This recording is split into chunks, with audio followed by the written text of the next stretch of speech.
Bismillahirrahmanirrahim. Assalamualaikum warahmatullahi wabarakatuh. Bapak Ibu sekalian, selamat malam. Alhamdulillah kita pada malam hari ini kita bisa bertemu kembali di acara Icon Talks. Ya. Alhamdulillah kita semua diberikan waktu, diberikan kesempatan, kesehatan ya untuk saling berbagi malam hari ini. Insya Allah ilmu yang kita sharing yang diberikan oleh para narasumber bisa memberikan manfaat, memberikan keberkahan, pemberdayaan baik bagi para narasumber maupun Bapak Ibu sekalian. Ya, telah hadir di hadapan kita pada malam hari ini Bapak Dudi Mardiansyah. Ya, beliau adalah senior EFT trainer ya, jauh di atas saya. Pengalaman beliau sudah sangat banyak. Pada malam hari ini beliau akan menyampaikan tentang life coach di masa pandemi. Ya, ini kondisi pandemi terhitung sudah 2 tahunan ya Pak Dudi ya. Sudah 2 tahunan dan kondisinya naik turun, sangat bergejolak ya. Kita memang dengan pandemi ini kita dalam kondisi yang disebut sebagai VUCA ya Pak Dudi. Volatility ya, bergejolak, kemudian uncertainty, tidak jelas ya, kemudian sangat kompleks, artinya menyentuh semua dimensi kehidupan kita, apakah itu kesehatan ya, kesehatan yang terutama sangat menonjol ya, kita bisa sangat penuh dengan ketakutan semuanya, kemudian takut tertular gitu atau takut dalam kondisi yang sangat buruk, bahkan juga angka kematian juga cukup tinggi. Setelah itu juga selain kesehatan menyentuh ekonomi ya, apalagi teman-teman kita yang bidang-bidang pekerjaannya yang seperti pedagang kaki lima, yang seperti itu ya, atau bahkan yang punya mall juga sepi ya, jadi menyentuh semua kalangan, baik kalangan atas maupun kalangan bawah. Tentu saja yang lebih kasihan adalah kalangan bawah. Pekerjaan juga kita kena, keluarga juga ya. Jadi dengan berkumpulnya semua satu rumah, ada positifnya kita bersama-sama satu keluarga, tapi tidak semua keluarga juga bisa menghadapi kondisi itu ternyata. Jadi bisa malah rame ya. Ibunya malah bertanduk karena ngajarin anaknya. Semua anaknya harus punya laptop, semua anaknya lagi daring semua, aduh udah ini tanduknya bisa 10. Jadi kondisinya sedemikian rupa, sehingga ini juga menjadi salah satu tantangan buat kami di ICEP untuk bisa dengan Icon Talks ini bisa memberikan jawaban di tengah kondisi kita. Nah, pada saat ini Pak Dudi akan memberikan kontribusi kepada kita terkait dengan kondisi ini supaya kita bisa punya tambahan skill, soft skill ya, atau bisa menjadi tambahan, kalau diminati bisa menjadi sebuah kompetensi ya Pak ya, life coach itu. Jadi ini mudah-mudahan akan bermanfaat buat kita pada lemah ini, dan saya yakin ini suatu topik yang sangat menarik di tengah pandemi ini. Sebelum Pak Dudi mulai, saya sampaikan CV-nya ya Pak Dudi. Ya, Pak Dudi pendidikannya adalah Magister Management ya, S2 dari Mercu Buana University. Kemudian Professional Certification beliau adalah Certified Master Instructor from Badan Nasional Sertifikasi Profesi BNSP, Certified Competency Assessor from Badan sama BNSP, kemudian Certified Trainer CTNLP dari FNLP USA, kemudian Certified Neuro-Linguistic Coach CNLC from FNLP USA, Certified Senior Professional HR from Quantum Quality International, kemudian Certified Competency Assessor, CCA from Quantum Quality International, Certified Behavior Analyst from Discovery Institute Singapore, kemudian Certified Handwriting Analyst from Quantum Quality International.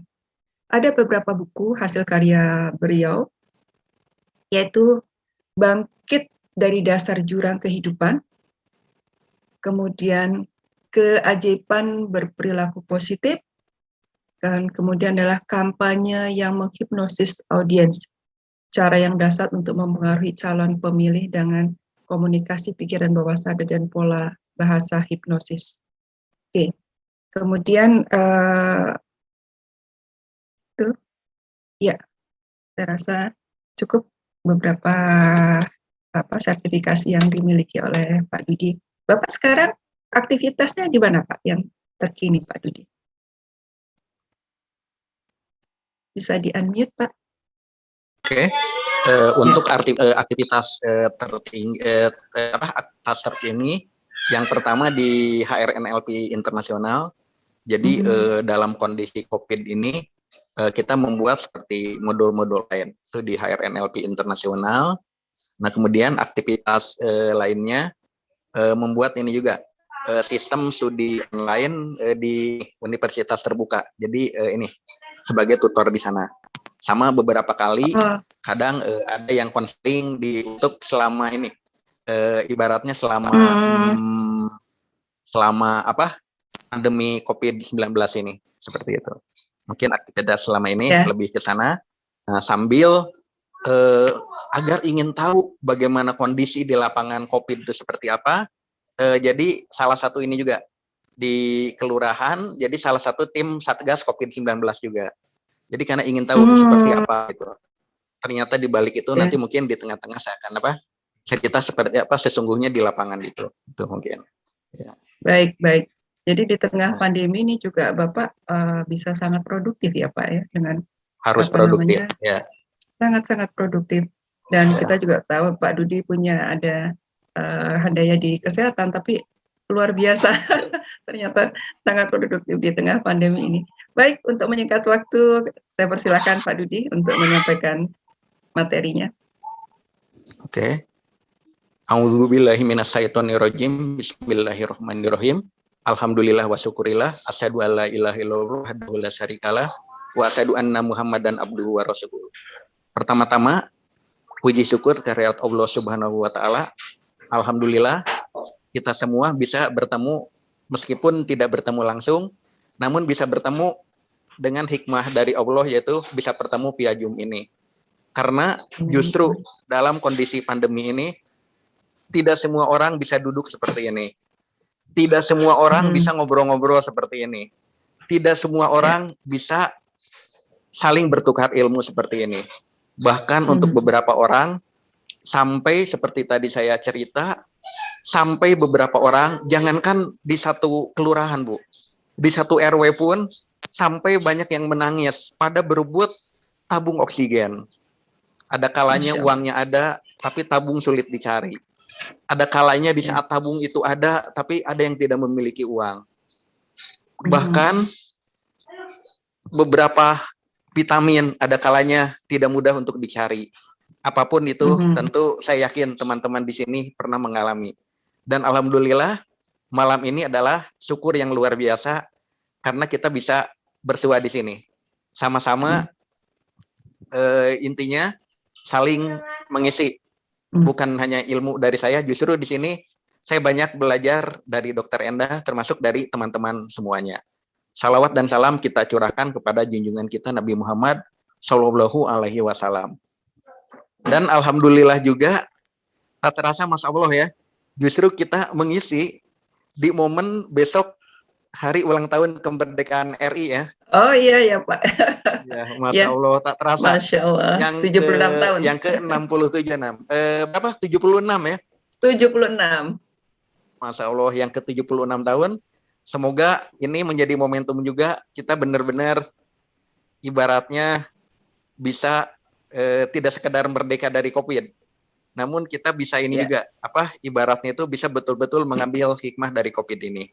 Nah, oke. Amin, amin. Sebelum kita mulai, saya akan mulai dari sebuah ini, kalau bisa dikatakan sebuah peristiwa nyata dalam kondisi COVID-19 ini. Jadi ceritanya ada seorang wanita yang memesan ojek online. Jadi seorang wanita yang memesan ojek online untuk ke kantornya, di mana di saat sebelum memesan memesan ojek online ini, di hatinya serba ketakutan. Kenapa serba ketakutan? Satu, melihat kondisi perusahaannya yang penjualan mulai menurun karena COVID ini. Ia sendiri bekerja di salah satu staf perusahaan tersebut. Ia sendiri takut menjadi salah seorang yang akan di-PHK. Gitu. Karena sudah dicicil mulai dari tahun lalu, 1 orang, 2 orang, 3 orang, dan nyaris tak terhitung di PHK. Itu yang ia takutkan pertama. Yang kedua, ia pun takut.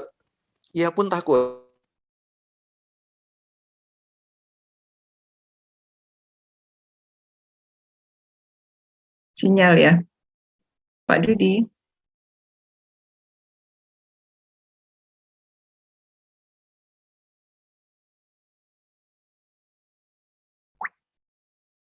Kita tunggu ya, Bapak Ibu sekalian.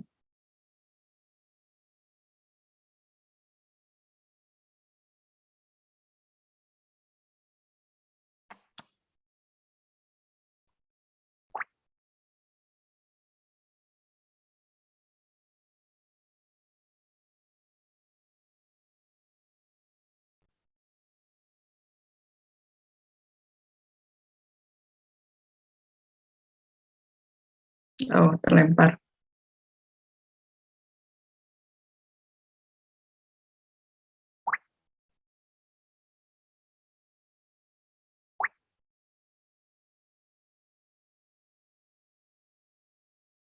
Saya ini salut sama Pak Dudi, semangatnya luar biasa.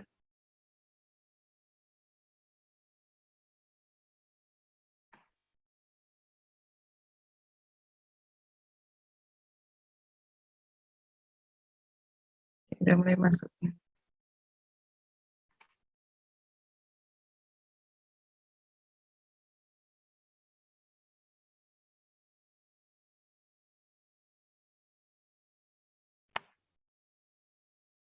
Ya, alhamdulillah. Silakan Pak Dudi.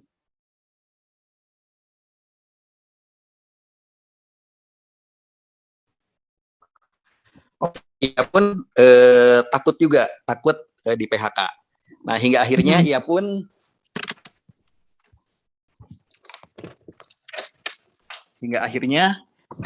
pun memanggil ojek online tersebut, dan akhirnya ojek online itu datang. Nah, di tengah perjalanan ia pun ngobrol dengan ojek online tersebut.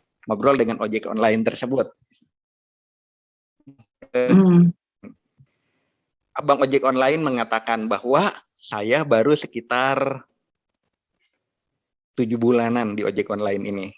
Dulu saya bekerja di perusahaan swasta. Kemudian saya salah satu yang kena PHK akibat COVID-19 ini. Tiba-tiba si wanita itu terhenyak. Aduh, kalau dia PHK, jangan-jangan saya nih berikutnya yang kena. Wanita itu semakin takut. Nah, kemudian berikutnya si wanita itu bertanya, Mas, terus gimana di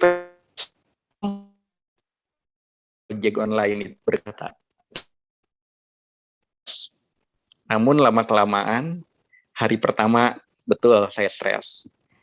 Hari kedua justru saya tawakalnya semakin besar. Saya akhirnya semakin bisa tahu hikmahnya. Dulu waktu saya bekerja di perusahaan, saya tawakal itu hanya setiap bulan. Hanya setiap awal bulan. Bersyukurnya. Saya bersyukur hanya setiap awal bulan. Karena setiap awal bulan itu gajian. Jadi setiap awal bulan saya bersyukur, Syukur. dan hari ketiga, hari keempat, hari kelima tetap bersyukur. Begitu seminggu, karena ada cicilan, karena ada keperluan-keperluan, ternyata gali lubang tutup lubang, akhirnya gaji keburu habis. Dan setelah itu malah nggak bersyukur lagi. Udah Malah mulai. saya kubur, malah saya takut, malah saya betul-betul nunggu berikutnya dengan sisa-sisa yang ada dan nyaris nggak bisa nabung. Itu yang pertama. Namun berbeda dengan saat ini. Misalkan sekarang dapat orderan dari Mbak. Setelah menyelesaikan orderan, ketika itu juga muncul rasa tawakal saya. Terus bertawakal, bahkan di saat rezeki saya itu mulai syarat orderan, saya tiba-tiba beristighbar, ya Allah, apa yang membuat rezeki saya syarat? Saya teringat salah satu yang membuat rezeki syarat itu adalah dosa. Saya pun beristighbar. Lalu saya semakin banyak istighfar, semakin banyak bersyukur, dan semakin banyak tawakal. Saya ulang kembali, Mbak. Dulu saya tawakal, saya bersyukurnya hanya pas gajian. Setelah itu saya baru bersyukur lagi sebulan kemudian. Sekarang saya bersyukur tiap saat, tawakalnya pun tiap saat. Seperti itu. Jadi menurut saya itu hikmah yang luar biasa. Mengenai gaji, Mbak, setiap orang belum tentu punya gaji. Tapi setiap orang sudah pasti punya rezeki. Mau saya dulu jadi karyawan di perusahaan, ataupun saya sekarang di ojek online, tetap urusan rezeki itu dari Allah yang sama. Walaupun dulu saya gajian rutin bulanan, sekarang saya gaji harian, tetap itu emang oke lah. Itu asalnya dari aplikasi. Namun, saya yakin yang bisa sampai dengan aplikasi itu memilih ojek mana yang dipilih, itu saya yakin ada garis Allah di sana. Bisa jadi kalau bukan waktunya itu rezeki saya, jangan-jangan tahu-tahu saya lupa ngisi pulsa. Atau jangan-jangan tahu-tahu juga di saat itu hujan di daerah saya. Tapi kalau itu rezeki saya, tidak menutup kemungkinan saya bisa jadi dari A ke B, tiba-tiba dari B ke C, C ke D, terus ke A lagi ke rumah saya. Itu betul-betul sambung menyambung jadi satu orderan. Nah, tak terasa kata si wanita tersebut. Akhirnya saya nyampe ke kantor. Akhirnya saya ngasih uang 100.000. Kemudian ojek online tuh merasa seperti ini, merasa punya salah. Aduh, apa? Jadi saya nggak punya kembalian. Saya baru ini baru keluar. Mas, ambil aja kembaliannya. Justru ilmu yang saya dapat dari Mas tadi jauh lebih besar daripada uang yang saya berikan. Nah, dari sini kita bisa mengambil yang akan kita bahas di materi sekarang. Satu, ternyata kalau kita lihat pandemi adalah sebuah peristiwa. Pandemi itu sebuah peristiwa. Sebetulnya hasil dari diri kita, hasil kita itu bukan tergantung dari peristiwa tersebut, tapi tergantung dari responnya. Tergantung dari responnya. Karena makna atau hasil itu tergantung dari respon kita. Ternyata Masya Allah ya, pengemudi ojek online itu bisa mengambil makna yang positif. Bisa mengambil makna yang positif. Dan Masya Allah, makna yang positif itu ia sebarkan juga ke orang lain. Jadi, yang kedua, di saat kita bisa mengambil makna positif itu ternyata Masya Allah. Saya jadi teringat waktu dapat ilmu Masya Allah dari Master Edi juga, founder ISEP. Betul, bahwa di saat energi kita positif, law of atraksi cerita mengenai itu, ternyata itu akan menular juga ke orang lain. Ya. Dan di sisi lain juga sama. Nanti ketika energi menular ke orang lain tuh, nanti dari orang lain pun akan menular lagi ke kita. Nah, yang ketiganya adalah karena respon positif, di sanalah sebenarnya kapanpun kita bisa menjadi seorang coach. Jadi setiap proses, setiap peristiwa termasuk pandemi COVID-19 ini itu tergantung dari kita memaknainya. Yang kedua, jika kita memaknai positif, maka insya Allah energi yang dihasilkan pun positif juga. Saat itulah yang ketiga, sebenarnya setiap orang bisa menjadi seorang coach. Karena kalau saya pernah ada seseorang berkata ke saya, bertanya beberapa kali, sebetulnya apa sih syarat utama dari seorang coach?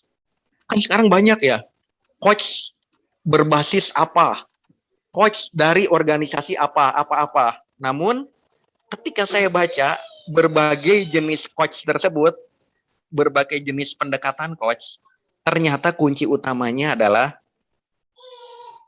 kita dulu dipositifkan. Jadi sebelum menyebarkan energi positif ke orang lain, kita dulu dipositifkan. Atau ibda binaksi. Dari diri kita sendiri dulu. Salah satu untuk mempositifkan, kita kaitkan ke yang tadi lagi. Kita mundur. Cari peristiwa positif. Di ini. Ambil peristiwa positif. Nah, hal yang sama terjadi di ini, di COVID-19 ini.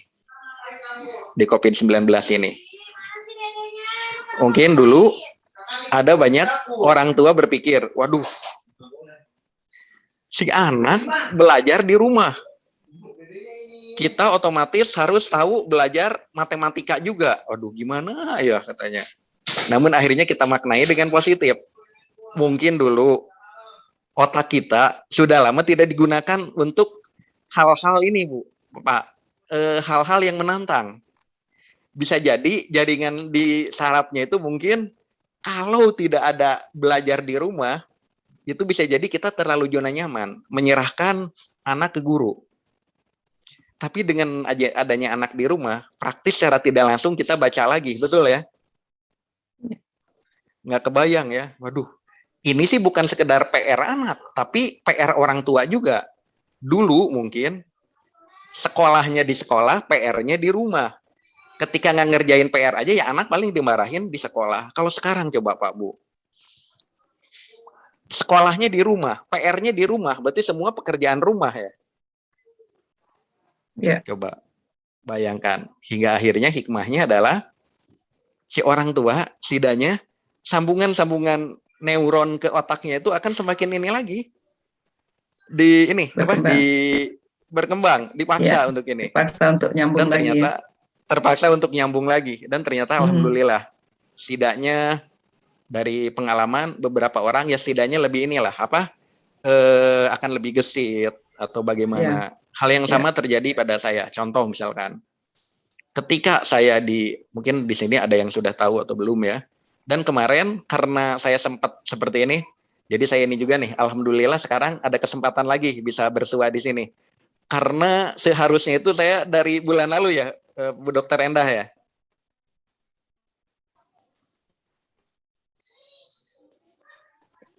Iya. Ya, nah tapi namun Pak Dudi lagi. Ya, namun qadarullah ternyata sempat hilang kesadaran dan ternyata dicek emang ada masalah di di otak itu. Namun ternyata alhamdulillah ya, justru dengan kita aktivitas seperti ini, justru insya Allah energi positif akan masuk ke dalam diri kita lagi, dan kemudian dari energi positif yang akan masuk ke dalam diri kita itu secara tidak langsung ya akan membantu penyambungan dari saraf kita lagi. Memperbaiki energi. Itu terasa banget, memperbaiki energi. Nah, berbeda, saya pun pernah menjalani isolasi mandiri karena bertemu dengan ibaratnya dengan yang terpapar positif kontak erat. Akhirnya saya selama 2 minggu. Nah, akhirnya pilihannya dua, satu mengeluh, atau kedua kita nikmati aja bersama keluarga. Ternyata dengan mengeluh semakin sedih. Tapi dengan dinikmati, wah kesempatan nih, nikmati bersama keluarga. Ternyata ada kenikmatan tersendiri. Apalagi saat itu pas Allah memberikan hadiah di saat anak pas usia 3 bulan. Jadi pas pandemi itu anak lahir kan Februari. Jadi anak sekitar usia 2-3 bulan pas awal pandemi. Jadi seperti itu. Jadi keiniannya itu ya anak jadi banyak di rumah. Seperti ini, seperti apa? Seperti itu. Oke. Nah, lalu bagaimana sih teknik coaching yang cocok?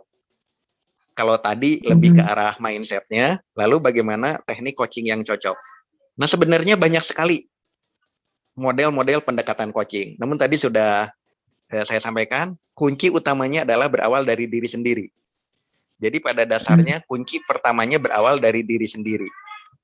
Nah, lalu bagaimana biar berawal dari diri sendiri? Jadi kita bahas yang pra-coachingnya dulu. Bagaimana biar berawal dari diri sendiri? Sebetulnya banyak metodenya. Kalau di EFT, saya merekomendasikan sebelum melakukan coaching ke orang lain, lakukanlah setup terlebih dahulu, sesuaikan dengan dua hal. Satu, sesuaikan dengan mental block kita dalam melakukan coaching. Kedua, sesuaikan juga dengan apa yang sedang dihadapi oleh orang yang akan coaching. Atau mungkin ibaratnya kita melakukan ini dulu lah, apa? Kalau EFT jarak jauh itu saya lupa istilahnya apa, Bu? Ada yang masih hafal? Surrogate? Ya, kita satu dari self-nya itu kuat. Kedua, dengan surrogate jarak jauh, insya Allah setidaknya kita sudah melakukan ini sebetulnya. Kalau di NLP itu istilahnya sudah melakukan rapo. Jadi rapo itu sudah menyamakan frekuensi. Rapo. Itu metode di EFT-nya. Berikutnya, kalau di sini teman-teman Bapak Ibu sudah belajar NLP, internalisasi juga namanya presuposisi NLP. Agar self-nya kuat. Saya yakin Bapak Ibu di sini ada yang sudah belajar SNLP dari Pak Master Edi atau NLP dari manapun lah. Dari manapun. Pasti di sana ada presuposisi. Bukan untuk dihafal. Namun itu untuk diinternalisasi. Maksudnya internalisasi itu seperti ini. Contoh di sana tertulis presuposisi, misalkan setiap manusia punya sumber daya. Setiap manusia punya sumber daya. Artinya, ketika kita menghadapi klien kita jangan menjudge orang tersebut negatif. Karena di presuposisi tertulis, setiap manusia punya sumber daya. Atau di presuposisi yang lain, tidak ada kegagalan, yang ada umpan balik. Artinya kalau kita dalam kondisi pandemi itu gagal di pekerjaan, itu adalah umpan balik. Mungkin dulu lupa kita belajar berbisnis. Nah, tapi ada presuposisi berikutnya. Presuposisi berikutnya itu adalah seperti ini. Jika satu cara belum berhasil, gunakan cara yang lain. Jadi artinya, di sana tertulis tidak ada kegagalan, yang ada umpan balik, tapi kelanjutannya adalah jika satu cara belum berhasil, gunakan cara yang lain. Jadi jangan sampai kok gagal terus, wong caranya aja sama. Kalau di EFT bisa jadi mungkin setup-nya yang salah. Bisa jadi. Atau di EFT kita misalkan kita melakukan selain coaching, misalkan kita melakukan terapinya dengan EFT. Mungkin bisa jadi juga jangan-jangan kita melakukan tappingnya kurang tepat. Entah karena terburu-buru atau model ketukannya, yang artinya kita harus belajar lagi. Atau mungkin kalau di level EFT yang masternya, mungkin kita tidak menggunakan storytelling dengan EFT-nya, sambil ia menceritakan sesuatu. Atau mungkin di saat eye movement-nya kita kurang tepat, itulah seperti itu sebetulnya. Jadi kita kembalikan, tidak ada kegagalan yang ada umpan balik, itu salah satu presuposisi NLP. Kemudian kalau kita Muslim bisa internalisasi juga dari ayat-ayat Al-Quran, hadis-hadis Nabi. Contoh misalkan, di saat kondisi COVID ini, kita ingat saja bahwa Allah tidak akan menguji di luar batas kemampuan. Seperti itu. Atau yang lain, untuk saya sempat ingat, untuk memotivasi keluarga yang seseorang yang keluarganya meninggal. Kita bisa mengutip bahwa salah satu yang meninggal dan dikatakan syahid itu adalah meninggal dalam kondisi wabah dan dia sakit. Seperti itu. Itu ini. Dan untuk agama lain silakan bisa menyesuaikan sesuai dengan kepercayaannya. Yang pasti kita bisa menginternalisasi seperti itu. Itu. Jadi sebelum bertemu dengan si klien, dari self dulu, yaitu dengan internalisasi, baik secara EFT, secara NLP, atau secara keyakinan. Nah, atau bisa juga tadi sudah saya sempat dengar di awal ya, bisa juga internalisasi value. Tadi sempat mendengar ya, ada value ya tadi ya. Oh ya. Bisa internalisasi nilai-nilai juga. Nilai-nilai positif yang kita miliki. Internalisasi. Dan saya yakin apalagi di Indonesia itu multikultural, banyak sekali nilai-nilai positif dari budaya, banyak nilai-nilai positif apapun lah, termasuk dari pendidikan kita. Intinya itu semua harus diinternalisasi. Seperti itu. Yang menyebabkan self kita jadi kuat. Oke. Langkah berikutnya. Nah, justru langkah ini saya belajar di saat saya memberikan sertifikasi. Saya belajar di saat saya memberikan sertifikasi langkah ini. Dan ternyata Masya Allah efektif dalam kondisi seperti ini. Jadi saya pun belajar ini bukan di saat saya sebagai peserta. Justru di saat saya menjadi trainer, saya belajar ke peserta. Jadi sebetulnya kita dalam posisi trainer, posisi coach, posisi konselor, posisi terapis, jadikanlah kita sebagai pembelajar agar kita dapat ilmu dari siapapun. Jadi ceritanya seperti itu, seperti ini. Saat itu saya mengisi tentang coach berbasis NLP waktu itu, HR NLP coach. Nah ternyata pesertanya itu ya pendidikannya S1-nya linguistik, yaitu bahasa Indonesia, S2-nya bahasa Indonesia, sekarang lagi ngambil S3 bidang bahasa Indonesia juga, kemudian ya sedang mengambil dari UNESCO multilinguistik. Akhirnya dari sinilah justru kesempatan saling share seperti ini. Jadi kadang saya menyampaikan materi, saya tanyakan ke ia, hingga akhirnya ia mengatakan bahwa dari hasil ngobrol-ngobrol, dalam kondisi pandemik ini, ada satu metode, kalau dulu kita dengar model, istilah scope model, istilah SAR model. Nah, kemudian dari beliau ini, namanya Pak Alamsyah, saya mendengar ya, dia sekarang lagi program doktoral sama di UNICEF juga, UNESCO, ia mempelajari speaking model. Jadi speaking model itu bagaimana cara melakukan coaching, namun kita fokus ke bahasa.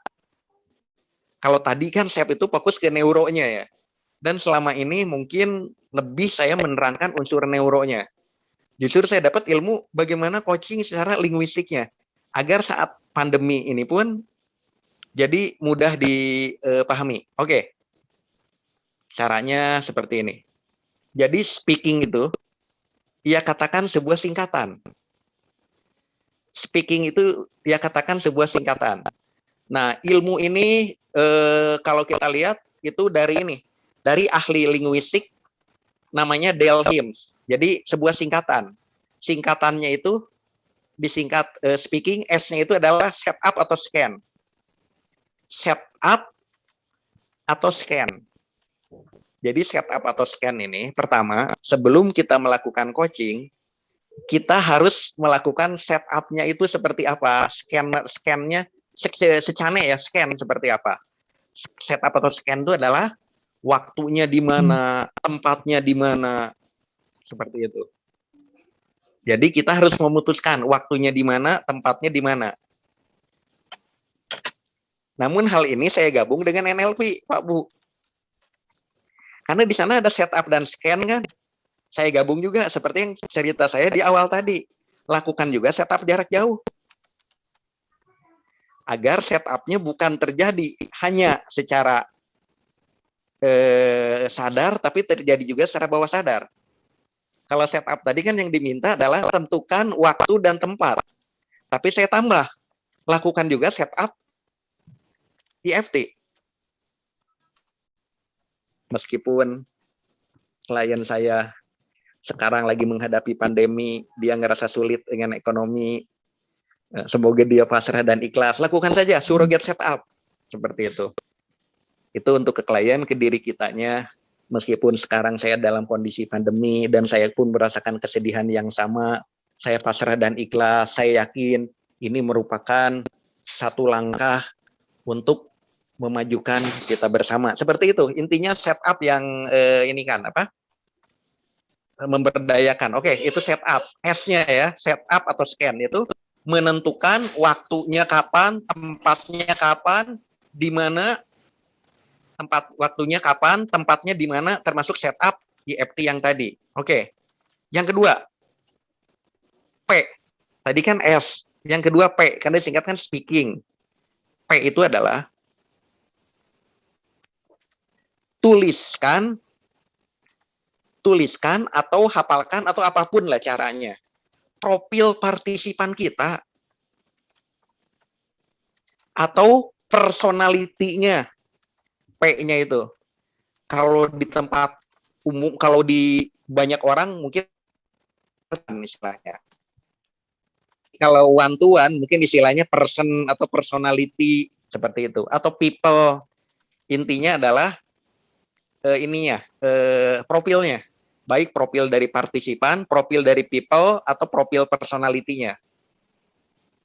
Kita lihat. Kalau zaman sekarang sebetulnya lebih enak. Contoh misalkan, sekali waktu saya misalkan mau melakukan coaching, saya mau meng-coaching seorang manajer. Mungkin salah satunya bisa minta CV. Atau cara yang lain adalah, sekarang kan ada sosial media untuk profesional, ada sosial media LinkedIn misalkan. Dari sana kita tahu profilnya. Atau kalau misalkan yang melakukan coaching itu anak-anak remaja atau apa, dan dia punya sosial media, kita pun jadi lebih tahu juga profil TikTok-nya seperti apa, profil Instagram-nya seperti apa, apakah dia banyaknya itu gambar, video atau story. Itu ternyata dengan profil Instagram aja kita akan tahu karakter mereka. Contoh,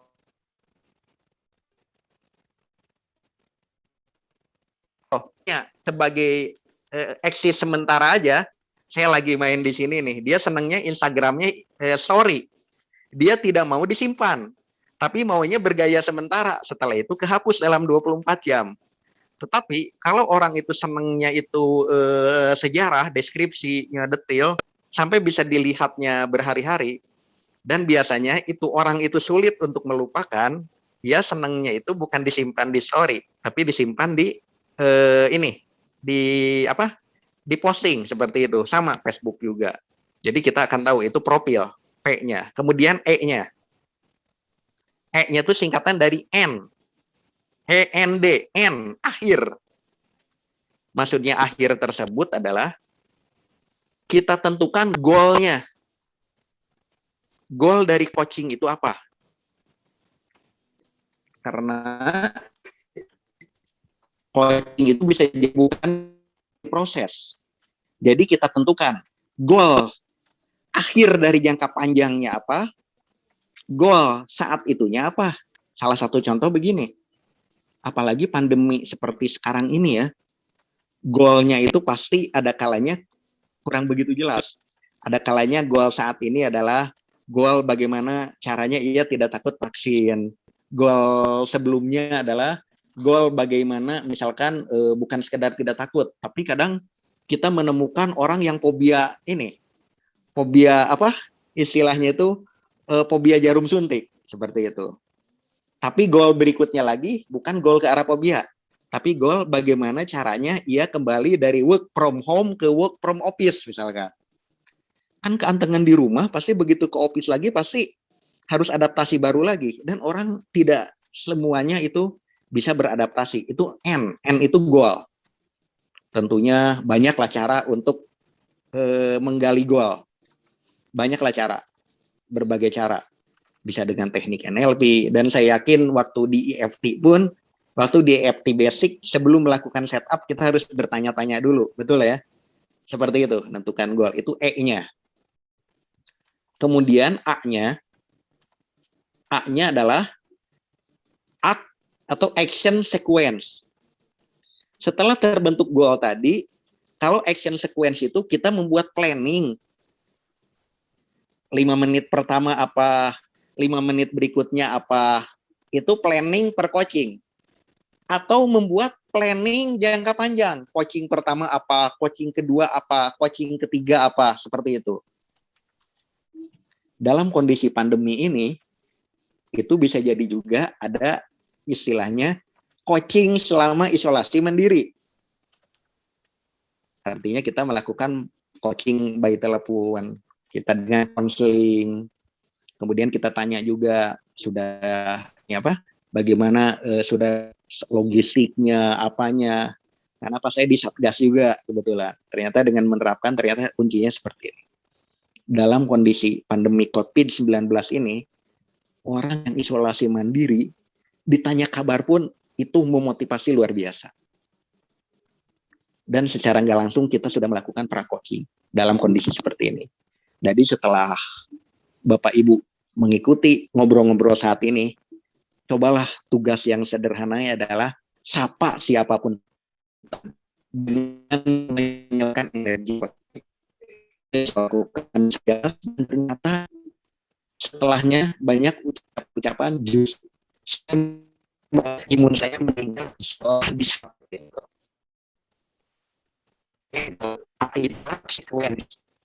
Sekuensi atau Putus Pak Dudi. Yang pertama, yang kedua, oke.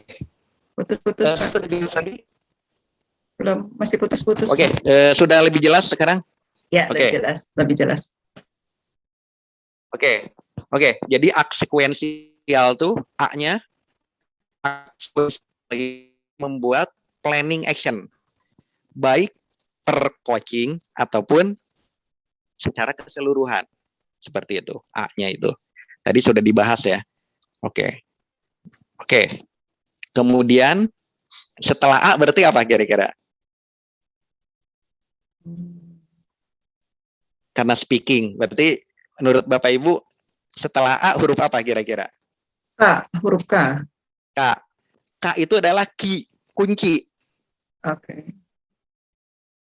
Nah, kunci itu lebih detail dari action plan. Kalau action plan kan cuma seperti ini. Pertemuan pertama menyapa, 5 menit pertama menyapa. Oke. Sedangkan kalau key itu sudah lebih detail. Maksudnya sudah lebih detail tuh sama cara menyapanya, kuncinya. Kunci menyapa yang bagus seperti apa. Mungkin kalau di EFT sudah sampai ke kunci setup. Termasuk menyiapkan berbagai alternatif. Key itu kunci. Itu kayaknya. Oke. Nah, kemudian kalau I itu adalah instrumen. Nah, kalau instrumen ini lebih ke alat. Contoh sekarang, kita akan melakukan misalkan coaching bersama-sama atau meeting atau kita sharing bersama-sama via icon talk. Berarti berarti instrumennya adalah Apa kira-kira? Ada yang menggunakan HP, betul ya? Laptop, komputer, ada juga misalkan kalau ini di share juga di Zoom, bisa jadi ada juga yang menggunakan smart TV misalkan. Itu instrumennya. Sama di coaching juga, persiapkan instrumen. Termasuk persiapkan juga aplikasi alternatif. Contoh misalkan, waktu itu pernah coaching dengan orang Malaysia, rencananya via Zoom. Ternyata tiba-tiba di tengah-tengah tidak memungkinkan. Akhirnya coaching itu pun dilakukan coba via Meet, Google, tidak memungkinkan juga, akhirnya video conference WA. Jadi kita harus mempersiapkan berbagai instrumen seperti apa. Bahkan pernah di satu proses coaching ya, untuk presentasi PowerPoint-nya itu di-share di Zoom, namun kita ngobrol dengan coaching-nya itu adalah via WA, sampai double alat. Ya kadang gitu namanya instrumen. Itu harus siap-siap. Itu I-nya. N itu norma. Jadi kalau norma itu kita perhatikan juga bagaimana unsur seperti tadi. Nilai-nilainya seperti apa. Misalkan contoh kalau coaching yang hadir lawan jenis itu harus izin ke suaminya, atau lebih baik didampingi oleh suaminya, itu norma. Atau norma-norma lain penggunaan bahasa-bahasa seperti apa, atau bagaimana norma, intinya norma saja, sesuai atau norma atau tidak. Nah, G itu genre. Maksudnya genre itu adalah apakah di coaching itu menggunakan genre musik, karena itu kan orang ini penemunya orang linguistik ya. Genre itu apakah mau genre musik atau genre metafora, atau mau pakai genrenya di tengah-tengahnya lebih banyak puisi di saat kita misalkan memberikan training, atau lebih banyak genrenya itu pemutaran genrenya berupa film. Jadi coaching, namun si coachingnya diminta nonton film dulu, itu genre. Nah, jadi speaking itu mungkin salah satu untuk coaching di saat pandemi ini. Oke, mungkin itu yang saya sampaikan. Mungkin kita akan lebih banyak ke tanya jawab aja. Terima kasih, saya kembalikan ke Bu Dr. Endah. Assalamualaikum warahmatullahi wabarakatuh. Ya, terima kasih Pak Dudi. Saya mencatat beberapa hal terkait dengan yang Bapak sampaikan. Jadi sebelum kita coaching, ada pra-coaching dulu ya, ada pra-coaching dulu, itu dilakukan internalisasi biar bisa dengan EFT, bisa dengan NLP atau secara spiritual, ya ada framing dulu dari spiritual, setelah itu baru melakukan sesi coachingnya ya. Nah, oke, dengan tadi ya setup atau scan, kemudian B-nya itu profil ya, tulis profil personality, kemudian N act sequence, kemudian key, instrumen, dan norma, serta terakhir itu genre ya. Oke, baik. Ada Bapak Ibu sekalian, ada pertanyaan?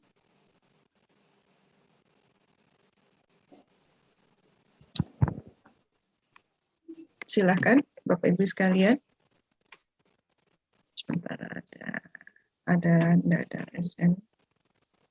Oke, Pak Dedi, mungkin sebelum ke teman-teman bertanya, ini kalau saya lihat, ini kalau kita punya kompetensi sebagai coach ya, kalau kita belum punya sertifikasi coach itu bagaimana Pak melakukan ini tadi? Oke, nah sebetulnya kalau kita kembalikan ya, sebetulnya kita belajar EFT.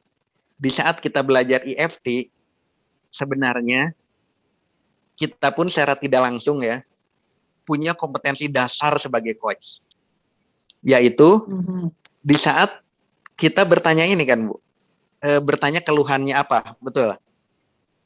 Oke. Karena kompetensi dasar seorang coach itu adalah kompetensi bertanya, Bu.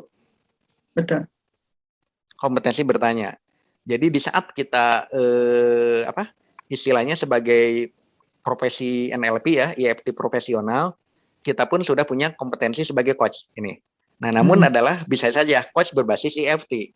Nah, bedanya dengan terapis, banyak orang bertanya-tanya ya, apa bedanya coach, terapis, konselor, sama mentor? Kadang beberapa orang suka bingung, betul ya? Ya. Nah, kalau kita gambarkan sebuah garis waktu ya, kalau konselor itu lebih ke menyelesaikan masa lalu. Ya. Entah itu fobia, atau mungkin kalau di EFT itu misalkan ketakutan masa lalu, atau trauma, atau untuk menghilangkan kebiasaan lah, kebiasaan merokok atau apapun, itu ranahnya konselor. Ya.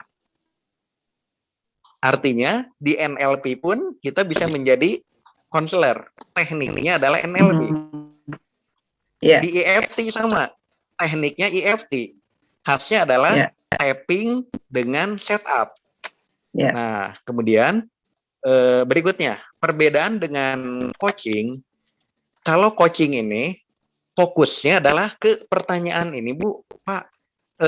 Pertanyaan terkait dengan goal.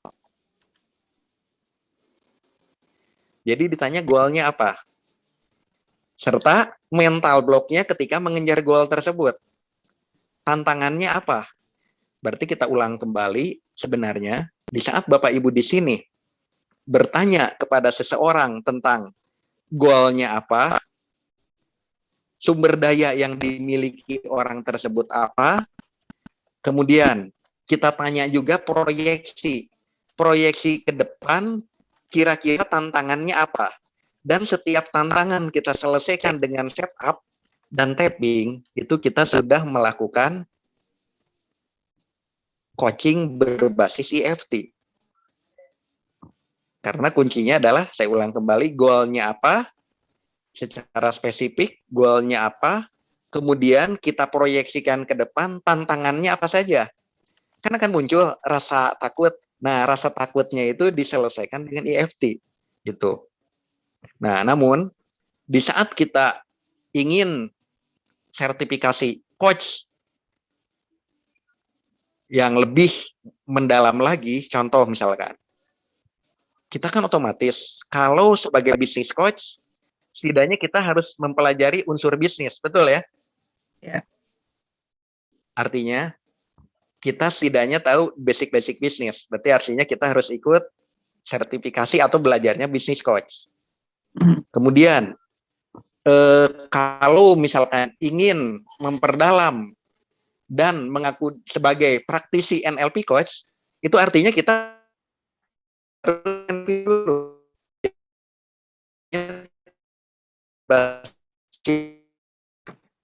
Putus-putus Pak Dudi.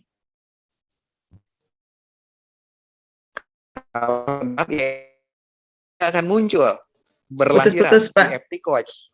Oke. Bisa kalau coachnya berbasis NLP tadi, saya ulang NLP coach. Oke. Jadi kalau seseorang ingin mengatakan sebagai praktisi NLP coach, berarti ikut NLP dari basic, lanjut ke master, baru ambil ke coach. Hal yang sama mungkin kalau seseorang ingin mengambil menjadi praktisi EFT coach, berarti ya EFT-nya harus master dulu, baru pelajari hal-hal terkait coach dan kaitkan dengan EFT, seperti itu. Biasanya coach itu berhubungan dengan gua. Dan karena tadi saya mengatakan ya, ada konseling, ada coach. Kalau konseling kan ke masa lalu. Ada kalanya kita bertemu dengan klien yang tidak siap untuk di-coaching. Karena masih banyak terbelenggu oleh masa lalu. Artinya yang cocok itu adalah konseling. Dari konseling itu akan muncul istilah terapi fobia, terapi apalagi trauma, terapi kebiasaan negatif, itu seperti itu akan muncul juga. Nah, kalau bedanya dengan mentoring ya, dilakukan oleh orang berpengalaman di bidang yang sama. Contoh, kita tidak bisa menjadi mentor bisnis karena kalau kita belum berbisnis. Kita tidak bisa menjadi mentor para guru kalau kita belum menjadi seorang guru. Tetapi kita menjadi trainer pebisnis, trainer para guru, atau dosen para guru. Karena syarat berpengalaman di bidang yang sama hanya untuk seorang mentor. Jadi seperti itu. Oke, ada pertanyaan lainnya? Oke. Sebentar, Pak. Di chat nggak ada. Bapak Ibu sekalian, ada pertanyaan? Oh, Pak Budi Tamtomo. Silakan Pak Budi. Terima kasih Bu Endah. Silakan Pak. Pak Dudi, selamat malam. Selamat malam ya. Ya, Pak Dudi, dalam kita melakukan coaching dengan metode speaking tadi Pak, ya, seringkali di dalam kita waktu kita sharing dengan klien itu sering kan loncat-loncat Pak. Kadang-kadang bisa S-nya di belakang, kemudian G-nya di depan dan sebagainya. Itu cara atau strateginya kita untuk mengarahkan ke ini menurut pengalaman yang Pak Dedi sudah lakukan seperti apa? Seandainya kita mendapatkan klien yang diajak berbicara itu, apalagi waktu yang bersangkutan itu ada masalah, tidak bisa fokus, konsentrasinya itu kemana-mana Pak, bolak-balik gitu. Nah ini gimana Pak Dedi cara mensiasati itu? Terima kasih Pak. Oke, pertanyaan yang bagus. Maaf, dari Pak siapa tadi Pak? Budi Tamtomo. Pak Budi Tamtomo Pak. Pak Budi Tamtomo. Wah, namanya hampir sama ya Pak ya? Iya. Budi. Oke, betul Pak. Ada kalanya kita menghadapi klien yang seperti tadi Pak Budi katakan. Nah, untuk hal itu Pak, kita mengenal, ini saya ngambil dari NLP ya, ada namanya framework coaching Pak.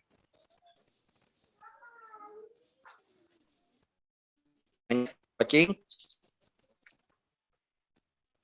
Terlihat ini videonya sudah jelas?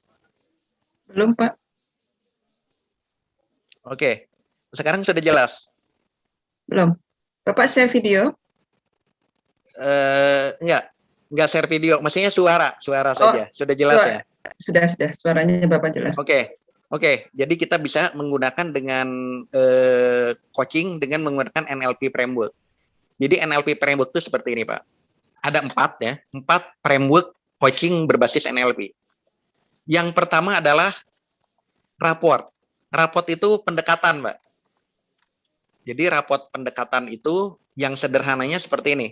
Cari kesamaannya dulu, intinya untuk membangun jembatan komunikasi saja Pak. Jadi rapport itu membangun jembatan komunikasi. Misalkan, cara yang sederhananya, kalau dia visual, tipenya, maka kita katakan menurut gambaran saya. Kalau dia auditori, menurut pendengaran saya. Jadi rapport itu cari kesamaannya. Kita mengikuti kesamaan dulu. Oke, itu framework pertama. Framework kedua adalah tentukan goalnya Pak. Jadi pastikan kita tahu goalnya dulu. Jadi yang pertama adalah pendekatan dulu. Oke, setelah pendekatan, misalkan 30% waktu pendekatan, 30% laginya Pak, tentukan goalnya. Nah, yang ketiga adalah kita lihat Pak, dari ngobrol-ngobrol tadi normanya seperti apa, kita kan tahu. Dan yang keempat, untuk teknik itu ada namanya behavior flexibility Pak. Yang penting agar tidak loncat-loncat, kita kembalikan. Pertama, pendekatannya sudah. Berikutnya adalah goal. Yang ketiga, tentukan norma. Yang keempat adalah behavior flexibility. Dalam coaching sendiri Pak, baik coaching berbasis NLP, kan di sana ada yang langkah keduanya adalah goal. Kalau di speaking kan ada langkah SPE, langkah keempatnya adalah N. Jadi intinya adalah tentukan goalnya. Tentukan goalnya. Kalau sudah mulai belok, yang saya lakukan adalah sambil misalkan 2 menit nih kelihatan belok nih yang ini. Oke, terima kasih. Ibu tadi mengatakan bahwa ibu kemarin jalan-jalan ke Sukabumi ya Bu ya. Oke, wah bagus, pasti pengalaman luar biasa Bu. Oke, ayo kita kembali ke goal. Coba boleh ibu katakan goalnya seperti apa? Jadi agar belok ke semula, kita respon dulu nggak Putus Pak nyambungnya Dudi. yang tadi ke Sukabumi, namun tetap kita minta ibu yang tadi untuk mengulang seperti tadi. Oke, boleh diulang kembali goal ibu seperti itu. Jadi biar secara bawah sadar kita memaksa si ibu kembali ke goal. Belok lagi Bu. Ayo sama-sama biar ibu semangat. Sebutan lagi dong Bu, goalnya apa? Bukan kita yang menyebutkan, tetapi kita minta si ibu menyebutkan goal tersebut. Endingnya apa? Goalnya apa? Dan insya Allah dari pengalaman, kalau kita yang menyebutkan, mungkin si ibu tersebut menyangka goalnya dari kita. Namun kalau diminta ibu tersebut menyebutkan, ibu tersebut merasa goalnya memiliki ibu tersebut. Atau bahkan kalau piajum, bisa juga kita meminta bukan sekedar menyebutkan. Tolong ibu tuliskan di chatting goal singkatnya. Seperti itu. Biar meminta ia kembali ke goalnya tadi. Oke, itu jawaban dari saya dari pengalaman. Silakan dari yang lain.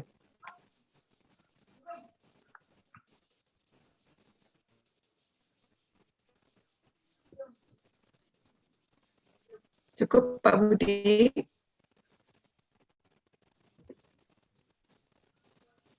Oke, ya. Ada yang ingin bertanya lagi, Bapak Ibu sekalian? Masih kurang ini Bu, masih kurang apa? Oh, kurang jelas. Bukan kurang jelas. Masih ada pertanyaan lagi. Masalahnya gini Pak Dudi. Jadi si klien ini goalnya itu negatif Pak.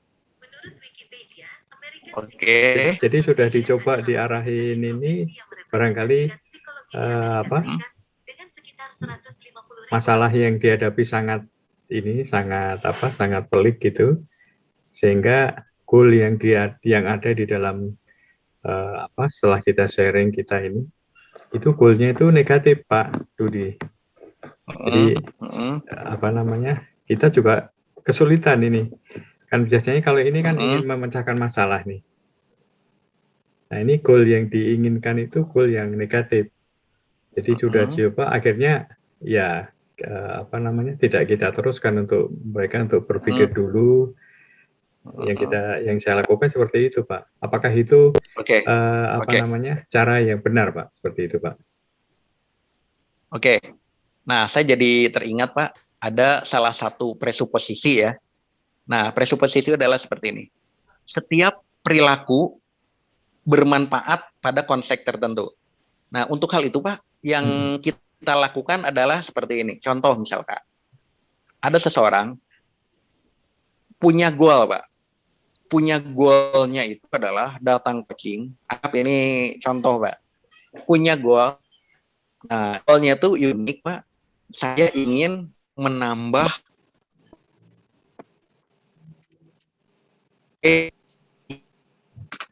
toko saya menjadi 3 bungkus per hari. Yang pertama adalah menantang. Pak Dudi, bisa. Oke, sudah jelas lagi sekarang? Ya, sudah Pak. Putus. Pak, bisa diulang? Oke. Sudah jelas sekarang? Ya, jelas. Oke. Jadi misalkan dia malah karena kesal malah dia punya goal ingin merokok 3 bungkus per hari. Nah, pilihan kita sebagai seorang coach ya, 2. Yang pertama adalah menentang pilihannya tersebut. Kita katakan, itu merokok itu bikin kesehatan hancur. Entah, pokoknya kita menyebutkan negatifnya. Hingga atau kita kesal. Nah, pilihan yang kedua adalah yang kita lakukan adalah teringat yang tadi. Setiap perilaku bermanfaat pada konteks tertentu. Jadi kita tanyakan dulu Pak Bu, kira manfaat positif yang negatif tersebut, kita cari, kita tanyakan aspek positifnya, yang sebetulnya ada positif. Seorang kasar melakukan entah itu pencurian atau apapun, perbuatan negatif apapun, sebetulnya dia berpikir ada hal positif di ini perilaku tersebut. Nah, setelah ditanya ternyata saya ingin ketenangan misalnya.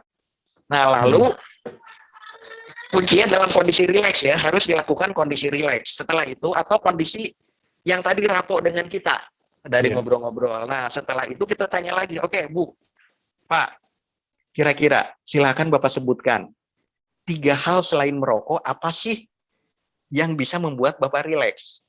Jadi langkah pertama saya ulang ya, cari aspek positif di hal negatif tersebut. Cari, tanyakan aspek positif di hal negatif tersebut. Karena dari pengalaman, ngobrol-ngobrol ke setiap orang, mau impian negatif, mau rencana negatif apapun, ternyata ada tujuan positifnya. Meskipun tujuan positifnya bagi norma atau bagi etika kurang tepat. Nah, jadi tanyakan positifnya apa, lalu kita ngobrol-ngobrol, dan ini sebaiknya cocok lakukan dalam kondisi rileks. Atau kalau belum bisa rileks, ngobrol-ngobrol dulu, kita tanyakan efek positifnya apa, kemudian kita ngobrolkan selain hal negatif, misalkan merokok tersebut apa? 3 alternatif. Setelah itu pilih 1 alternatif. Untuk detailnya, Bapak mungkin bisa baca, ini teknik ini namanya 6 step reframing, Mbak. Di 6 step reframing, di sana detail. Kunci utama teknik ini adalah menggali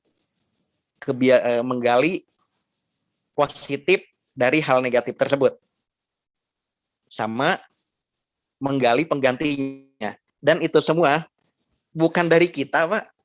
Justru coach itu hanya bertanya. Semuanya sebetulnya sudah ada di dalam diri dia sebetulnya. Ya. Namun dia butuh untuk orang yang menggali. Mungkin seperti itu saja. Ada lagi mungkin?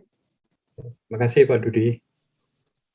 Sama-sama, semoga bisa diaplikasikan ya dari yang lain. Jadi menarik ini pertanyaannya Pak Budi, karena saya juga berapa ngalamin bahwa ininya negatif ya apalagi kondisi seperti ini ya, jadi seperti COVID ini, betul. Ya, emosinya negatif, semua serba ya, ini kata-katanya juga negatif. Itu di ini ya Pak ya, dengan reframing ya, cari tadi teknik 6 reframing ya. 6 step reframing. Ya, 6 step reframing. Oh, 6 step reframing. Oke, baik. Baik, Bapak Ibu sekalian, ada lagi pertanyaan? Ini sebenarnya yang Pak Dudi jelaskannya lebih ke coach NLP ya Pak ya? NLP coach. Yang tadi kalau Speaking. untuk 6 step reframing ya, kalau speaking itu lebih ke linguistik.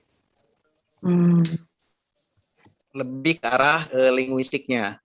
Nah, kalau coach NLP itu lebih ke ininya, pola pikirnya. Beda lagi ya? Ada beda lagi. Jadi kalau NLP itu pola pikirnya yang dijelaskan. Bagaimana mengubah pola pikir secara psikologis orang tersebut, seperti itu. Neuronya. Neuronya. Kalau tadi saya mencoba pendekatan linguis karena banyaknya ini metode coaching. Dan kuncinya tadi seperti disampaikan, kita harus fleksibel. Ada kalanya yang butuh menggunakan linguistik, ada kalanya menggunakan ke NLP. Nah, kalau yang tadi Pak, yang di kuncinya tidak selamanya orang itu coachable. Jadi coachable itu tidak selamanya orang siap langsung di coach. Yang tadi Pak Budi katakan, orang tersebut belum coachable, harus melewati proses konseling atau terapi dulu. Salah satu tekniknya adalah dengan 6 step reframing. Kalau 6 step reframing itu, kalau ingin detail itu lebih ke ranah hipnoterapi biasanya. Seperti itu. Kalau bisa EFT ya EFT ya.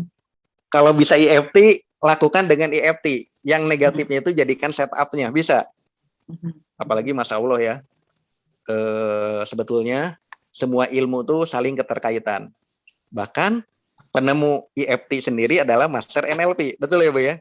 Iya. Dan penemu NLP sendiri belajar dari hipno. Jadi tenang saja. Begitu kita menggunakan teknik, ada kalanya berbagai teknik itu bisa dimix, betul ya Bu ya? Iya. Iya. Seperti itu. Tergantung kita punya teknik apa ya Pak Dudi ya. Teknik apa dan ke partisipannya atau ke people-nya juga. Ya. Iya. Saya bisa tanya Pak Dudi. Tadi di internalisasi di awal itu kalau kita punya EFT kan kita ini ya kita set up dulu mental block yang kita punya sebagai seorang coach dan kita surrogate calon klien ya. Nah, untuk tahu karakternya seperti apa kita cari di medsos dan sebagainya. Nah, kemudian untuk tahulah ini orangnya yang kita akan hadapi klien kita seperti apa gitu kan. Lalu kalau ternyata kita nggak bisa dapat info, ya kan tidak semua orang di medsos itu, tiap orang punya ininya, kita tahu infonya di medsos ya. Kalau kita nggak tahu nih klien kita seperti apa, karakternya, personality-nya seperti apa, itu bagaimana Pak? Oke, kalau kita tidak tahu klien itu seperti apa, sebetulnya banyak cara ya. Yang pertama ya, kalau kita misalkan lembaga coach yang menerapkan dokumentasi ya, kita bisa meminta ini Bu, meminta mengisi POM dulu. Oke. Satu, jadi meminta POM. Ya, POM-nya itu kata kuncinya jelas. Yang pertama selain nama ya biodata tuh usia, kemudian pendidikan, kemudian ibaratnya itu ini keluhan saat ini, kemudian sejak kapan, termasuk rencana ke depannya. Setidaknya kita punya ini. Kalau misalkan menjawab deskripsinya pendek-pendek, keluhan saat ini, pusing. Itu artinya nih klien itu klien yang berkesan to the point, betul ya Bu ya? Iya. Oke. Tapi kalau klien ini saya pusing sejak kapan, itu cara pertama dengan itu. Cara yang kedua sebenarnya, kalau kita punya keilmuan lain, kita minta klien menulis dengan tulisan tangan, diminta banyak ya cara, diminta memfoto tulisan tangan ke kita, itu bisa juga, kita tahu. Atau cara lainnya adalah dengan cara klien selfie Bu, selfie video. Zaman sekarang kan udah canggih. Kita akan tahu bahasa tubuhnya seperti apa. Kalau matanya ke atas, banyak menceritakan, wah dia tipenya visual, mata kiri kanan auditory, bawah kinestetik, bola matanya. Atau kita lihat bahasa tubuhnya seperti apa, apakah ekspresif, introvert, extrovert, banyak. Sekarang justru dengan zaman media itu bisa. Dengan cara, ada kalanya saya beberapa kali ya, termasuk peserta pun kita minta ngisi biodata. Atau kadang untuk calon trainer kita minta mengirimkan video, Bu. Dari video kita akan tahu. Seperti apa. Banyak sebenarnya caranya, seperti itu mungkin. Baik. Jadi itu ya sebelum jadi di pra-coachingnya itu lalu ini yang tadi Bapak contohkan, ini coachingnya adalah dengan model speaking ya, linguistik coaching ya.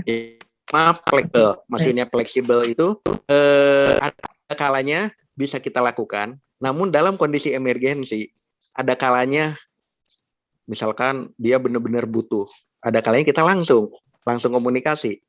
Ibaratnya seperti emergensi ya. Dokter kan ada kalanya kalau misalkan pasien itu emergensi harus langsung masuk UGD. Sama kita pun coaching, ada kalanya langsung harus kita tangani. Seperti itu. Kalau dalam kondisi darurat dia benar-benar butuh, seperti itu juga. Informal ya, seperti informal coaching. Betul, informal seperti itu. Baik. Bapak Ibu sekalian, ada yang ingin bertanya? Ini juga setahu saya ini banyak para coach nih, Bu Yanti, silakan Bu Yanti. Bu Nita, ini udah banyak para coach di sini. Baik, kalau teman-teman Pak Dudi yang belum tadi kembali ke sertifikasi coaching, gimana bisa menerapkan di kehidupan sehari-harinya?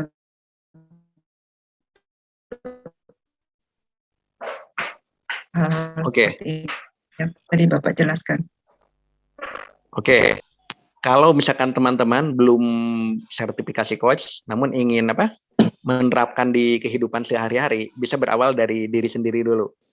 Berawal dari diri sendiri adalah yang tadi, kan kunci dari coach itu adalah menanyakan goal ya. Kita dari menanyakan goal diri sendiri. Saya mau kemana ya? Atau ketika saya pandemi ini, apa yang saya lakukan itu, tanyakan dulu ke diri sendiri. Atau yang biasa kita lakukan ya, untuk menjadi seorang coach, jika belum berkesempatan sertifikasi, kita bisa namanya peer. Jadi peer coaching itu adalah sama teman aja, sesama praktisi. Contoh, A, pengalaman di IFT. Ia akan bertanya ke kita tentang goal kita dan akan dibantu dengan IFT. B, ahlinya lebih cenderung ke NLP. Akhirnya A dengan B itu ngobrol. A dengan B itu ngobrol. Hingga akhirnya dengan peer coaching itu ya, walaupun kita belum sertifikasi, kita bisa insya Allah. Insya Allah akan akan bisa. Nah, jika teman-teman ingin sertifikasi, itu silakan pilihannya diserahkan ke teman-teman. Banyak sekali lembaga sertifikasi, tergantung basisnya. Mulai coaching berbasis NLP, kemudian ada lagi coaching dari Panaya, atau ibaratnya itu ada ini ya, dari ada international life coach, banyak sekali. Atau ICF, International Coach Foundation, banyak sekali sebetulnya. Banyak sekali lembaga-lembaga. Dan di lembaga tersebut yang jelas kurikulum berdasarkan lembaga yang bersangkutan. Bahkan sebetulnya tantangan bagi kita nih para praktisi EFT atau praktisi di bidangnya sebenarnya bisa membuat coaching yang betul-betul dengan yang kita ahli di bidangnya. Soalnya gini, salah satunya gini.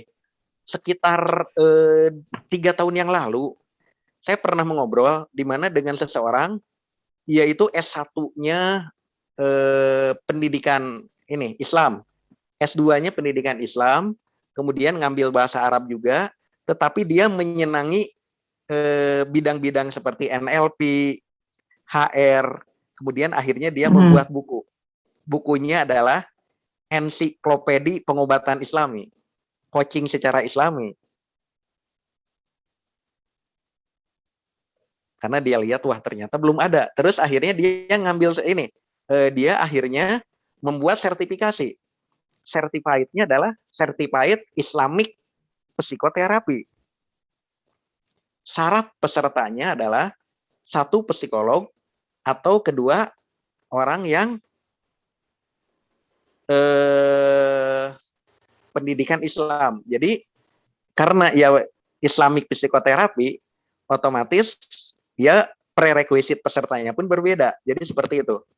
Banyak sebetulnya kesempatan. Dan semuanya tergantung dari keilmuan basic teman-teman masing-masing. Seperti itu. Jadi tergantung pilihannya. Bisa ke NLP coaching, bisa ke ICF, International Coach Foundation, bisa sekarang ada Islamic coaching yang tadi, itu bebas sebetulnya. Terus. Kenapa? Mohon maaf, saya yang terlempar terus. Ya. Saya yang sinyalnya. Oke. Baik, Pak Dudi. Ya. Ya, mungkin tadi ada beberapa yang saya tidak tangkap, tapi mohon nanti saya di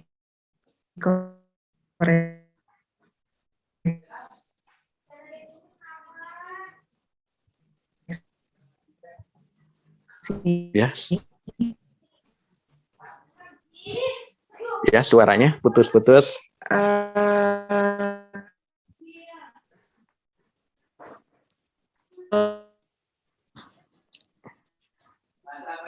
Iya, Ibu.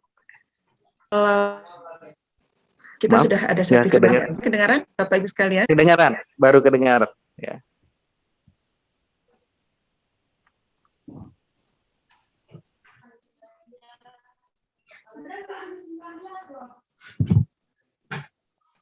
Mohon maaf, saya yang sinyalnya ini sekali ya.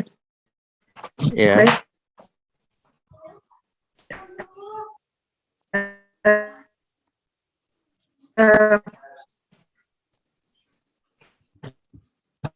Maaf Pak. Ya.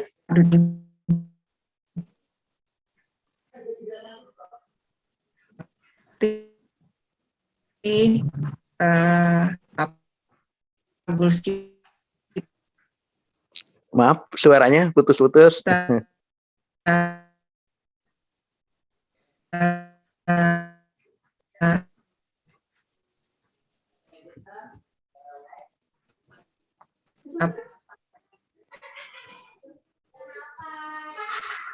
Apa sumber daya kita miliki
Ya, halo.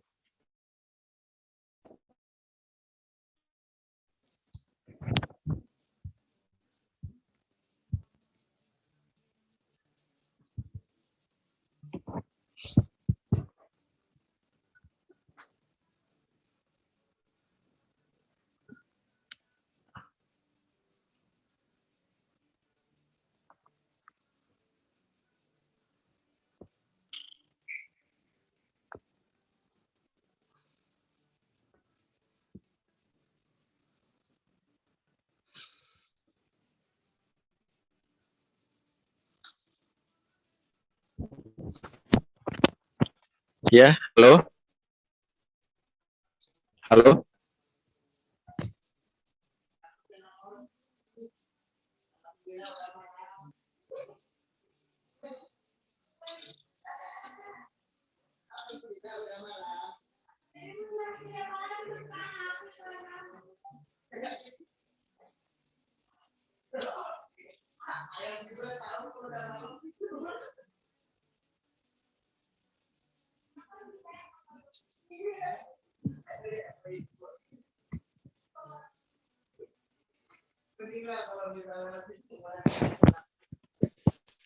Ya, terdengar? Terdengar Pak Dudi. Ya, alhamdulillah ya. Ya, untuk Bu Endah terdengar Bu Endah sekarang udah masuk lagi?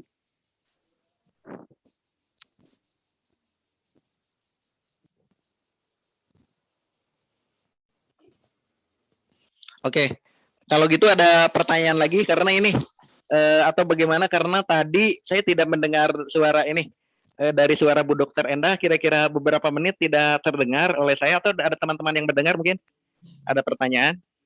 Ini Bu Endah kayaknya udah masuk lagi nih.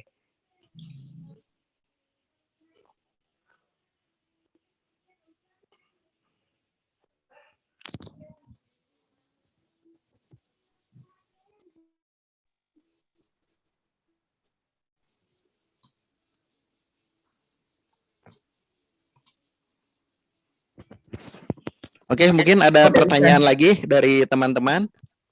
Mohon maaf. Ya. Sinyalnya kecil sekali. Ini berdengung ya, saya pakai 2 device. Ya. Begitu saya matikan aja. Ya. Baik, Pak Dudi. Mohon maaf sekali Bapak Ibu sekalian saya. Ya. Oke. Jadi ada dari yang tadi saya tangkap ya Pak Dudi. Kembali lagi. Jadi kalau kita sebagai seorang coach, sertifikasi coach, maka kita bisa menambah wawasan untuk menggunakan model seperti ini ya. Tapi kalau teman-teman yang belum ambil sertifikasi, bisa melatih dirinya untuk bisa self coach, itu tadi ya, melatih apa sih goals-nya, sumber daya apa yang saya miliki, tantangan apa yang saya hadapi, sehingga ide-ide apa yang ada di dalam pikiran saya untuk action-nya apa. Seperti itu ya Pak ya? Mencapainya, ya. Oke. Iya, betul. Iya. Sehingga walaupun belum sertifikasi coaching, Bapak Ibu sekalian dalam kondisi pandemi ini selalu berpikir ke depan ya. Kalau coaching itu kita berpikir ke depan ya Pak Dudi ya. Apa? Betul. Ke depan, ke goal. Ke depan. Ya, jadi yang tadi Pak Dudi di depan awal adalah mencari makna positifnya. Sehingga dari mencari makna positif, apa yang akan kita lakukan ke depan. Seperti cerita tadi dari Ibu tadi ya dengan Bapak tadi. Jadi di dalam kondisi pandemi ini selalu mencari makna positif, sehingga dari makna positif apa sih yang akan kita lakukan, apa yang kita rencanakan ke depan seperti itu. Jadi Bapak tadi walaupun kena PHK apa yang bisa dia perbuat gitu ya.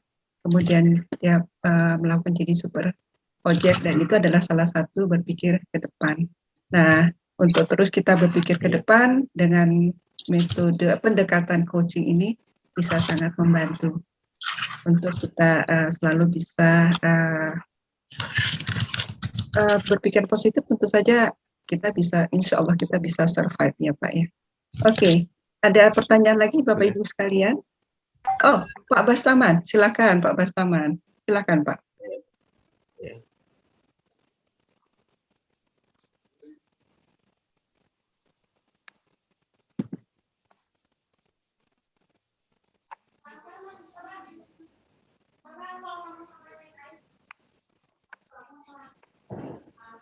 Bentar, kok saya nggak bisa. Bapak bisa unmute sendiri? Nggak bisa, Bu. Oke, udah bisa Pak, silakan. Baik, terima kasih. Ini materi yang sangat menarik dan praktis tampaknya. Tapi karena saya ini newcomers ya, jadi saya tidak tahu dasar-dasarnya. Ya. Ini sangat berguna sekali ya tentang LLC ini, Life Learning ini, club ini. Nah, ini sebagai orang baru ya, itu apa yang harus saya perbuat nih supaya bisa memahami? Terus terang saja ini sangat bagus, cuma saya bingung karena tidak tahu dasarnya, Bu ya. Apa yang harus saya perbuat?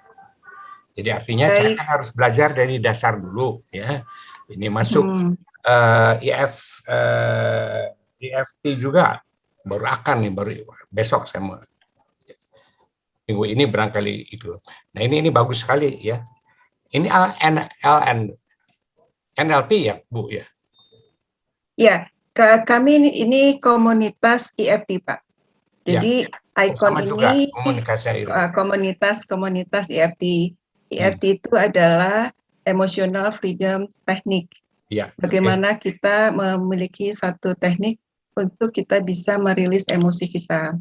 Ya. Nah, dengan Pak Dudi itu adalah salah satu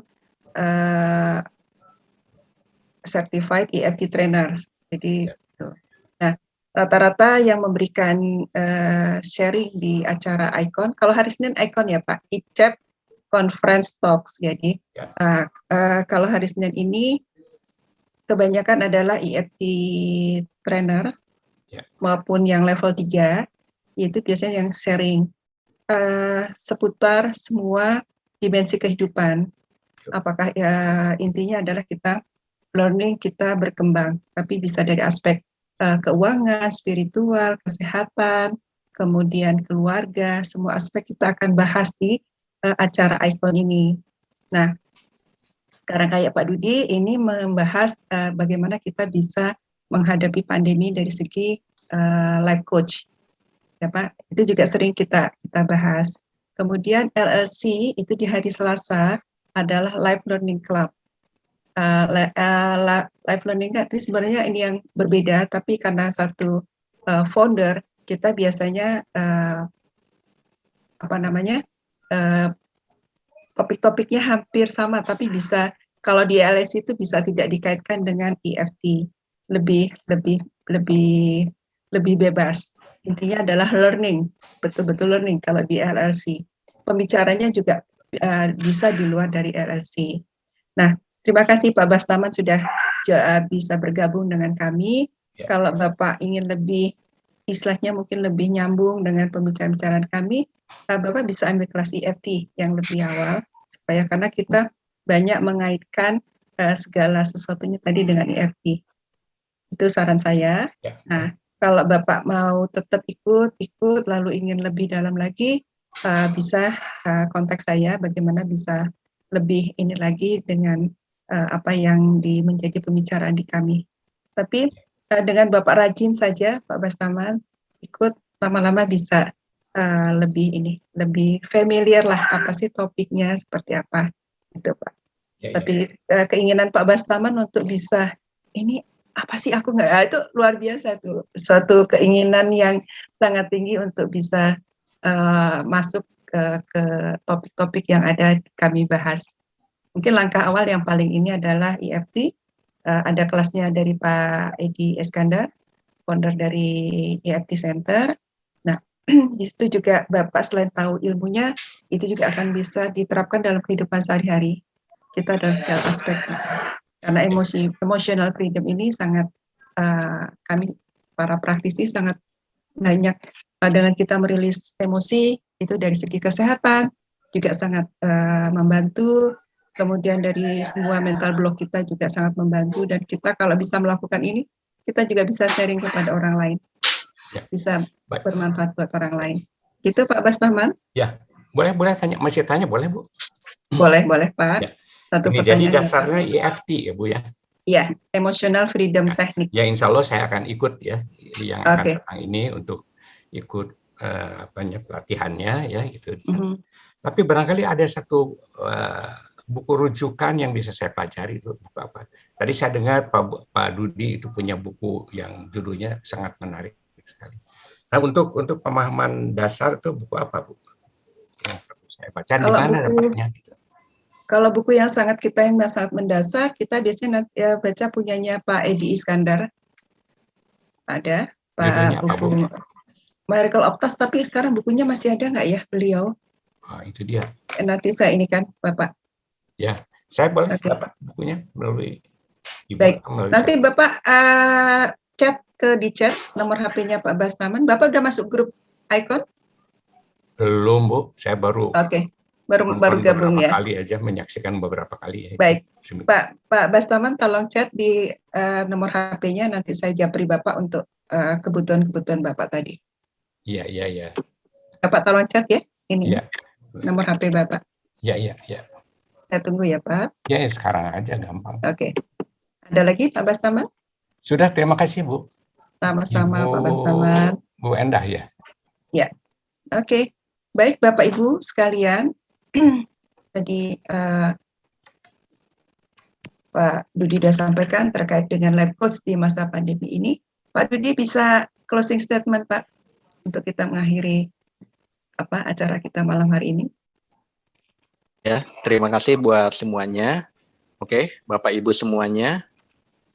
Meskipun pandemi ini tak terasa sudah 1,5 tahun, di mana dari satu PPKM ke PPKM lain, kadang melihat berita-berita tidak positif, namun jadikanlah ini menjadi pembelajaran, jadikanlah dengan pandemi ini kesempatan kita bisa banyak berkeluarga, dan ini pun justru EFT hadir. Kalau tidak pandemi, belum tentu ini hadir. Dan Masya Allah, dengan pandemi ini justru kita semua bisa mengetahui teknologi informasi luar biasa. Justru kita semua bisa belajar hal yang baru. Kalau dulu belajar hal yang baru butuh transportasi, sekarang kita belajar hal-hal yang baru dengan pihak Jajat ini. Semua apapun yang digariskan Allah itu adalah sesuatu yang positif, tergantung kita menyikapinya. Itu dari saya. Wassalamualaikum warahmatullahi wabarakatuh. Jadi kondisi pandemi ini banyak sekali hikmah positifnya ya Pak Dudi ya. Insya Betul, Allah. Ya. Ya, semoga Amin. Ya. Dan kita juga semua mungkin dari 1-2 aspek kita juga akan ikut teruji ya Bapak Ibu sekalian dalam kondisi pandemi ini. Sekali lagi mudah-mudahan kita semua bisa mengambil hikmah positif dari kondisi pandemi ini. Tadi sudah disampaikan Pak Dudi bisa share satu metode, satu cara supaya kita bisa menambah kemampuan kita untuk bisa survive di pandemi ini. Baik, kita berdoa bersama semoga semuanya selalu sehat, sukses, bahagia, dan dalam lindungan Allah Subhanahu wa Ta'ala. Amin. Ya, Pak Dudi, terima kasih. Jazakallah khair Dudi atas sharingnya.